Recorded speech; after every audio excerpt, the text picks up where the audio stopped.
Sumainyo ang Panginoon. So, ngayon ay pinagdiulog natin ang dakilang kapistahan ng Kristo Hari. So, bahagi yun na tayo ay pinaadadaan ng buong kapal. Hindi lang mo bahagi ng udyag ng pagkatapos ng kalendaryo ng simbahan para sa taon ito 2025. Ngunit nawa sa tinaw natin na nakalipas ng mga linggo, nawa tayo ay maging tapat na tagasunod na Jesus hanggang wakas. Nawa tayo ay makita ng tunay ng pinagkaharian na Jesus na ating hari. So huwag natin kalimutan sa tinaw natin. Isa o sa bahagi na pagtugunan sa panawagan ni Jesus, yung alin, pakikiisa natin kay Kristo. Ang tusin ko, tatlo yun. Yung pakikiisa natin kay Kristo. Kay Kristo bilang hari, pananalangin. Kay Kristo bilang propeta, tagapangaral, mabuting halimbawa, at pakikiisa natin kay Kristo bilang hari. Bilang hari. So ano yung pagiging pakikiisa natin kay Kristo bilang hari? Maayos na nangangalaga. Stewardships. Pwede rin ang pag-ibig ko. Bahagi ko. Kaya maganda ko yung aming mga pagbasa kapag pinag-usapan natin yung pag-aari. Hindi lamang pinaglilikuran. Kumisa nandiyan yung tukso. Nalin, iligtas mo ang iyong sarili.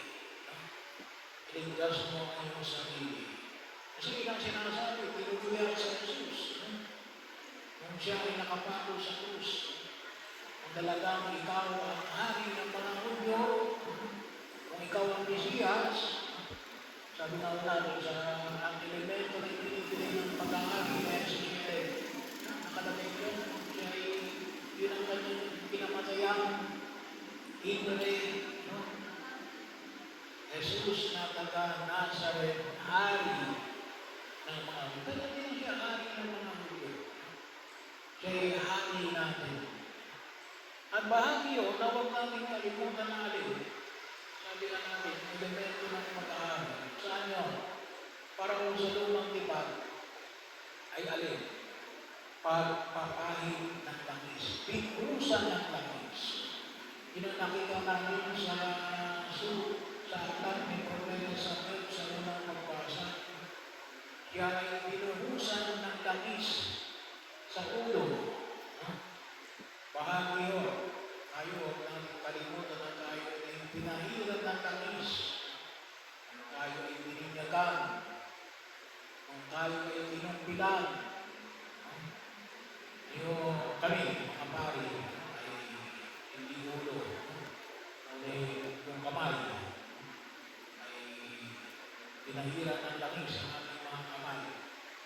Pero yung isang pang sakramento na mayroong pagkapalit ng langis sa linyon, yung pagkapalit ng langis sa mga may sakit. Kaya huwag kayo matakot na magpapalit ng langis. Kahit na sa kita ng inyong karamdaman. So para i-isip pa na kapag yung may sakit ng patawag ng pari, yung lumang kaisipan ng alunang mamamatay na yan. Hindi mo. Ang mga nakikita sa yung magpapahitan kayo ng langis sa hindi. Kapag oras nila. Pero napakahalaga mo yun na mayanda din natin ang ating sarili. Pero yung hamon ng pagiging hari ay alin? Yung pangangalaga.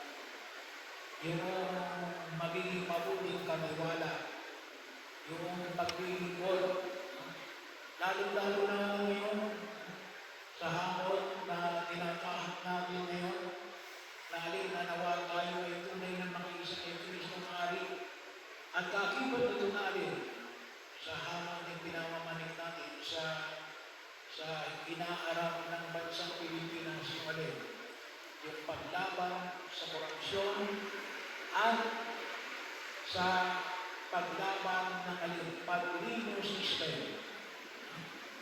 Anong ba yung padrino system? Yung mayroong bata-bata, may among-among, kahit na mali, ay okay lang. Kahit hindi ka qualified, okay lang. Bakit?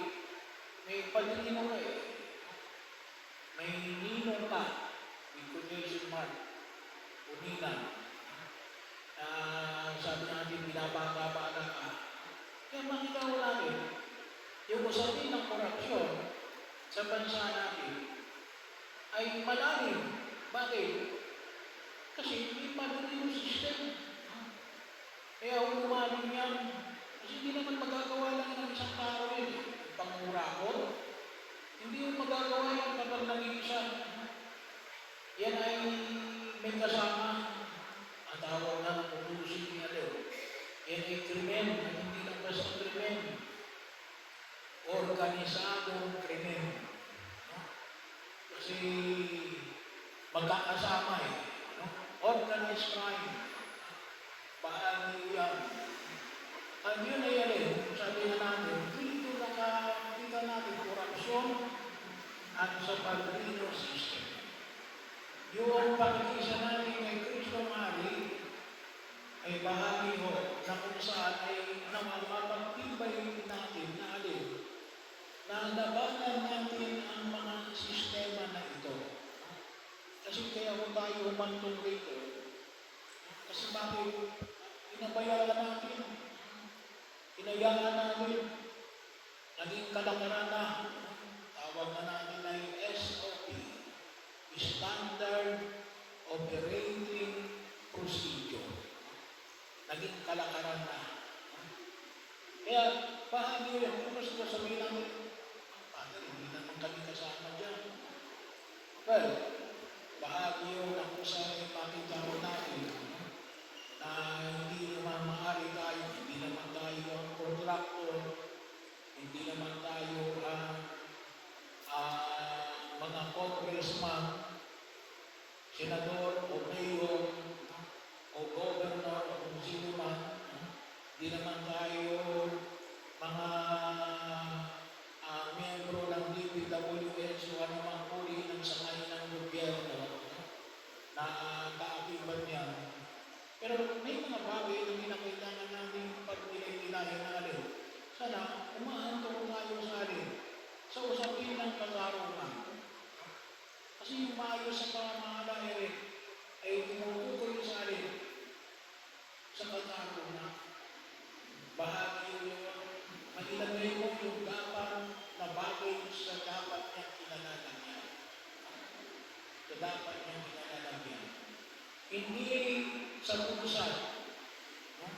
Ngunit sa dapat, sabi na natin ay na dapat na nakatalaga sa bagay dito. Kaya kung pusin, kasama rin na sa atin. Marami namang pusin. Yung sabi na natin, magbayad ng utang. Kung tayo may utang, magpasalamat tayo at tayo pinag-utang. Magbayad tayo kapag pinag-usapan natin na kailangan magbayad. Kung hindi man, kung wala mo lang tayong may bayad, makipag-usap tayo. Makipag-usap tayo ng maayos. Kasi yung bahagi rin yun yung maayos na pangangalaga na makita natin sa pagkilos natin. Isa ko yung maliit na bagay, pero yung sabihin, kasi kapag pinalagpas natin hindi lang yung sa pagpipili sa atin ng stress, palagi kayong iilag doon sa utak ninyo. Pero bahagi nito yun, no? Na kung saan hindi tayo naging mabuting tagapangalaga, hindi tayo naging mabuting hari, hindi tayo naging mabuting katiwala, bahagi yun ng pag-iwan. Saan ba? Na siguro sabi natin na hindi naman tayo ang sinuhulang. Pero baka mamaya tayong nanuhol. Nanuhol tayo natin mapabilis ng ating trabaho. O para hindi tayo maantala. O di kaya rin, nang hindi tayo magkaroon ng problema sa anumang uri ng ating transaksyon sa gobyerno man o sa pribadong sektor. So, bahagi mo na kung saan makita natin na kumisa, sabi na natin, tayo pinagpapadulas, mapaayos lamang yung ating katatayuan, ay yan din po ay labag sa pagiging mabuting pangangalaga. Hindi din tayo nagiging mabuting hari. Alam niyo yung unang pagbasa sa ikalawang aklat ni Samuel, nakita natin na yung mga tao ay kinuha nila si David para alin maging hari. Maging hari. Habang alam nila na alin na si Saul ay buhay pa. Bahagi yung nakusaling makita natin. Bakit? Sapagkat may pagkukulang na ginawa si Saul. Pero kung sabihin, makita ko natin yung pagtugon. Bagaman mo yung hamon ng simbahan ngayong panahon na ito. So sa November 30, ay paanyaya pa rin ang simbahan sa tinatawag natin Trillion Months. Hindi naman tayo nagpapahayag ng pagpapalit ng tao. Ano yung pagpapalit ng kaisipan. Kasi bakit? Kasi yung korupsyon na yun, parang nakadikit na sa ating pag-ios. Kinakailangan na natin labanan hanggang tunay na mawala at hindi na ito magiging bahagi ng ating kultura. Pero ipanalangin natin at kinakailangan natin na magsama-sama. Kasi sabi nga natin, hinayaan natin. Sabi nga natin ay ito ay naging, hindi pala hinayaan. Mas maganda sa tinolerate natin, pinabayaan natin. Na ganito yung maging kalakaran sa buhay natin sa daigdig na ito. Kaya yun ang ipanalangin natin na kumuha tayo ng lakas ng Lord. Alam natin medyo mahirap. Sa pagkakataon, kasi nga sabi ng isa, yung mga tao ng Morocco, hahanapan ka ng bulas. Pero kung talagang gusto natin na maging matapang, ay ditakpan natin ang lahat ng bulas para wala silang makita. Para masabi natin na tumutugal tayo sa tapat. Bahagi yun eh. Kumisa kasi napagod na tayo na magtatakip-takip ng butas. Kaya kumisa rin pumapayag na lang tayo na sa gusto ng iba na mamayami ang ganitong uri ng kultura. Hindi ko sinasabi na Jesus natin, at hindi ko rin sinasabi na madali na labanan ng korupsyon. Mahirap po, kaya na tayo umantong dito. Trilyon mga pinag-usapan natin dito na naging bahagi. Pero sabi na natin, kasi ito yung pamangay natin, tunay naman nag-aari si Jesus sa ating buhay. Sapagkat hindi dapat namin bayagan ang ganitong uri ng mga pangyayari at kinakailangan na magkaroon tayo ng sama-samang pagkilos para ito